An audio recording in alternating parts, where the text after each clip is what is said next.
Olá, oitavo ano. Vamos dar continuidade aí. Na última aula nós falamos sobre o Canadá, né? Da unidade 4. Hoje eu vou falar sobre os Estados Unidos da América. Então, dando continuidade aí, unidade 4, falamos sobre o Canadá e agora os Estados Unidos. Então vamos primeiro sobre as características gerais, né? Com uma área de 9.831.510 km², os Estados Unidos da América são o segundo maior país do continente americano e o terceiro em extensão do mundo. Ele só perde para a Rússia e para o Canadá, que foi da aula passada que nós falamos, né?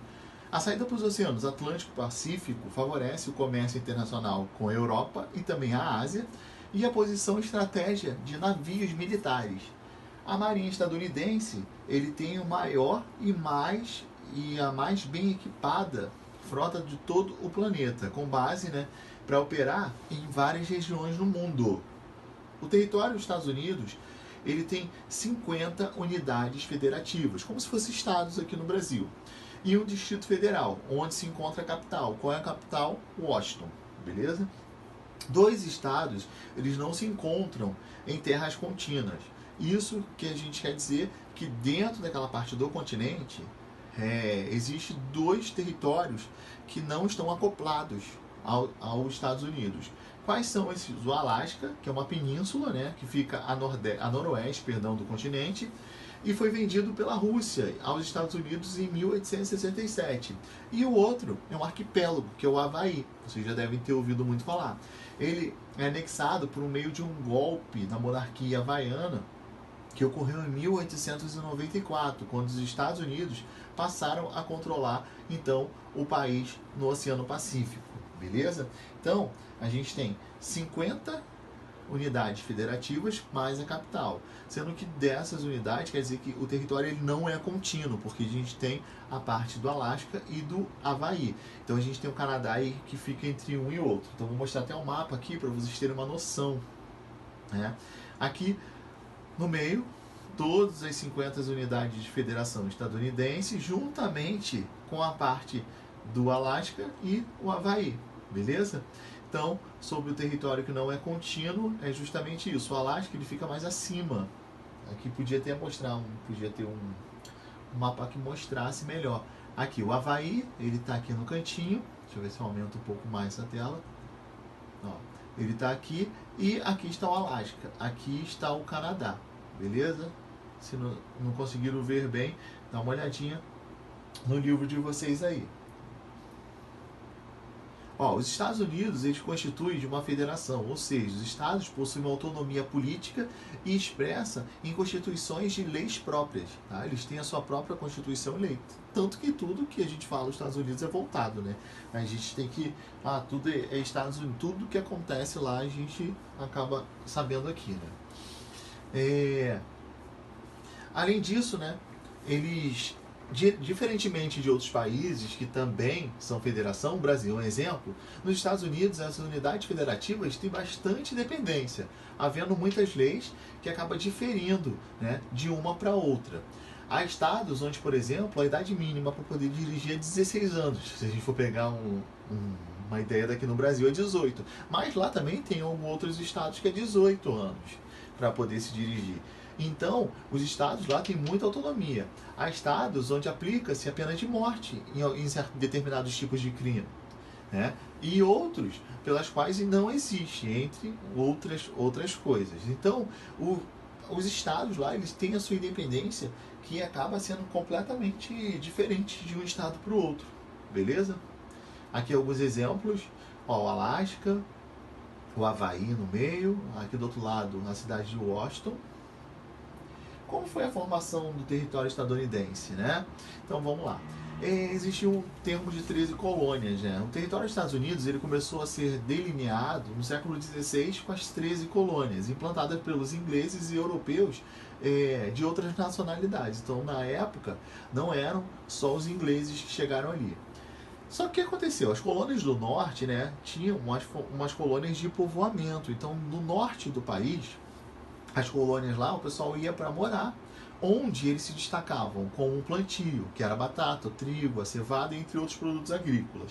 Já a parte do sul prevaleceram as colônias de exploração, como se fosse aqui no Brasil, né? Eles exploravam mais o território e lá tinha o cultivo do algodão e do tabaco, né?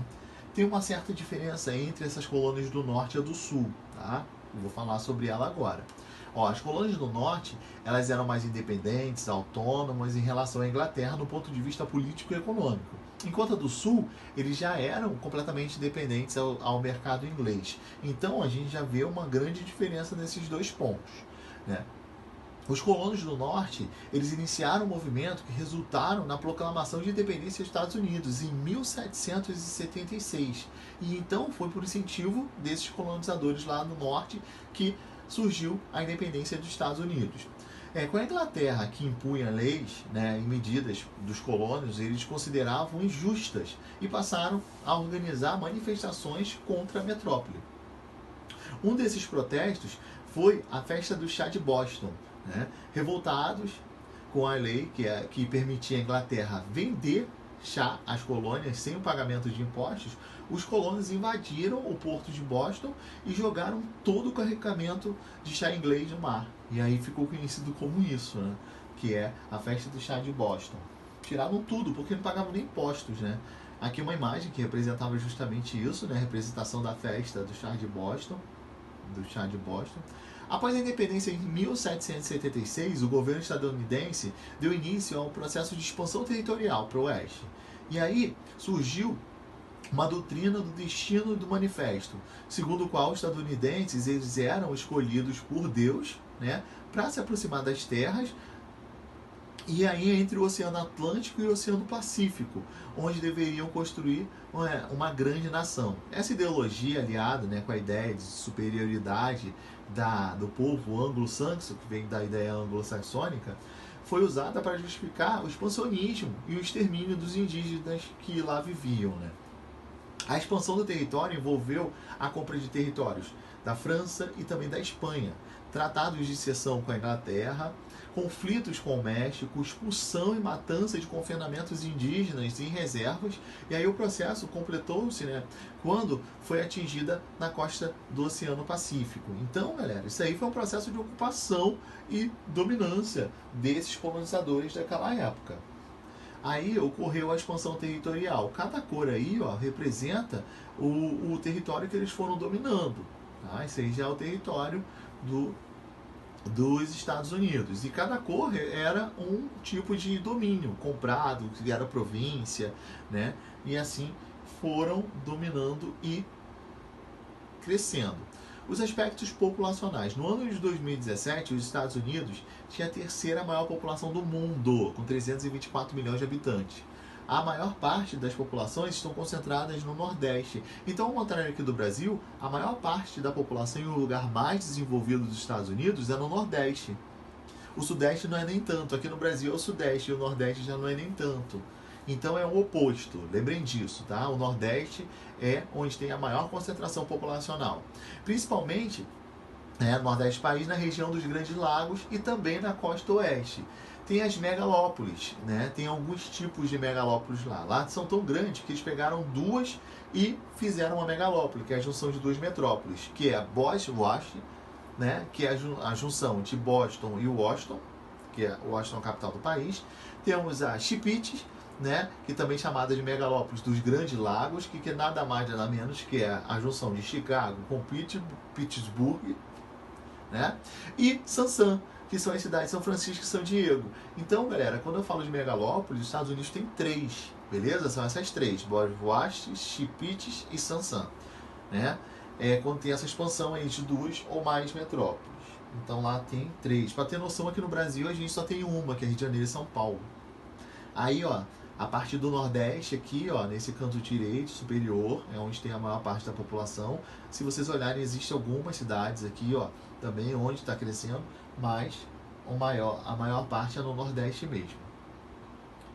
É um país de muitos imigrantes. Desde a independência em 76, né, 1776, os Estados Unidos começou a receber muitas pessoas que se juntam aos descendentes dos colonizadores europeus, povos nativos dos africanos, e estes, em grande parte, foram escravizados e levados ao sul, né, durante esse período de colonização. No século XIX, chegaram principalmente irlandeses, alemães, ingleses, italianos, em busca de melhores condições de vida. A imigração europeia foi fundamental para ocupar os territórios conquistados pelo Oeste. Né, para incentivar a presença dos imigrantes e garantir as propriedades das terras, o governo criou uma lei chamada de Homestead Act, né, que quer dizer o ato da propriedade rural, né, que vendia a terra aos interessados a preços simbólicos, né, baratos. Muitos imigrantes europeus, especialmente ingleses, alemães, acabaram se beneficiando dessas leis e aí acabaram comprando. Né. Grande parte desses imigrantes irlandeses e italianos permaneceram nas cidades da costa leste como a mão de obra barata para a indústria e também na construção civil. Então muitos imigrantes acabaram se apossando das terras e ficando lá. Outra coisa importante, a imigração, né, europeia começou a declinar em que período? No século XX. E atualmente é uma das preocupações do governo estadunidense a entrada de latino-americanos, que seriam porto-riquenhos, mexicanos, cubanos, até mesmo brasileiros. Ou seja, aqui da parte da América do Sul também, né? E que vão para os Estados Unidos muitas vezes de uma forma não correta, que é a forma ilegal. Então, os Estados Unidos ele tem muita vigilância em relação às pessoas que vão para lá ilegalmente, né? Então os brasileiros têm um grande percentual. Como é que é a economia de lá, né? Forte dinâmica econômica dos Estados Unidos, ela pode ser analisada a partir das organizações dos espaços em regiões. Então vamos lá. Se eu falei que a maior parte das indústrias e população está ao Nordeste, então já mostro para vocês que o Nordeste é a parte mais rica. Então essas setas aí estão falando sobre o expansionismo dessa região. Né? Onde tem os polos de decisão, onde tudo ocorre e acaba se espalhando para o restante do território. Tem a planície central, né? Um relevo, né, relativamente plano, a fertilidade do solo e a presença de pastagens naturais, que são as pradarias lá, estão entre os maiores fatores físicos e naturais do desenvolvimento da agricultura e da pecuária. A atividade ela é muito mecanizada e o emprego são de tecnologias de ponta. Tá? Destacam-se as produtoras de trigo, que é chamado de Belt, né? Ali são os grupos, mas lá é chamado de Red Belt, que é o de trigo. Mas também tem a de milho, que é o Corn Belt. Belt quer dizer cinturões. E as atividades associadas à agroindústria, com destaque do etanol, que é fabricado principalmente com milho lá. Vamos falar sobre o Nordeste também. O Nordeste ele é chamado de uma parte, né, muito conhecida como Manufacturing Belt, que quer dizer o cinturão de manufatura. Essa região concentra indústrias tradicionais, as de petroquímica, siderúrgica, metalúrgica e eletrônica e têxtil, apresentaram um declínio. Apesar de ter um declínio nos últimos anos, essa atividade industrial na região ainda concentra um poder econômico, político e financeiro do país, abrigando a capital de Washington, né? O próximo à grande cidade concentra o cultivo de hortaliças e a pecuária leiteira para abastecer principalmente o amplo mercado consumidor da própria região, que tem a maior concentração populacional do país. Então a gente sabe que ali precisa ter uma tamanha importância, né? O Oeste, né, com predominância de climas áridos e semiáridos, ou seja, essa região é mais seca, há importantes áreas de agricultura irrigada, né, especialmente o cultivo de frutas, mas a gente também pode destacar a pecuária bovina nessa região, que é de corte, e também a extração de minérios nas montanhas rochosas. Grandes números de parques nacionais existem lá, e aí acabam tendo turistas indo visitar. Tem uma região chamada Sunbelt, que isso quer dizer o quê? Cinturão do Sol. Tá? Isso fica na região sul do país. Então, até a costa, vai do sul do país até a costa oeste dos Estados Unidos, destaca-se pelo forte crescimento econômico com a industrialização mais recente, ao contrário lá do Nordeste, né? Além das outras atividades. Tem a parte a hortifruticultura, né? O cultivo de frutas, né? O cultivo de produtos tropicais, cana-de-açúcar, tabaco, algodão, a indústria têxtil, alimentícia, a exploração de petróleo no Golfo do México, a indústria petroquímica da costa oeste também, né? Próximo a São Francisco e também ao Vale do Silício, que a gente costuma dizer ali que é uma região importante, onde se concentram empresas de alta tecnologia e centros de pesquisas importantes, né? E ali, como tem uma tecnologia avançada e centros de pesquisa, tem também as universidades, uma das melhores, tá? Aqui, ó, outra imagem mostrando essa parte do Vale do Silício, que fica próximo à Califórnia. Galera, vou parar por aqui. Eu continuo na próxima aula falando sobre os Estados Unidos e a potência mundial, beleza?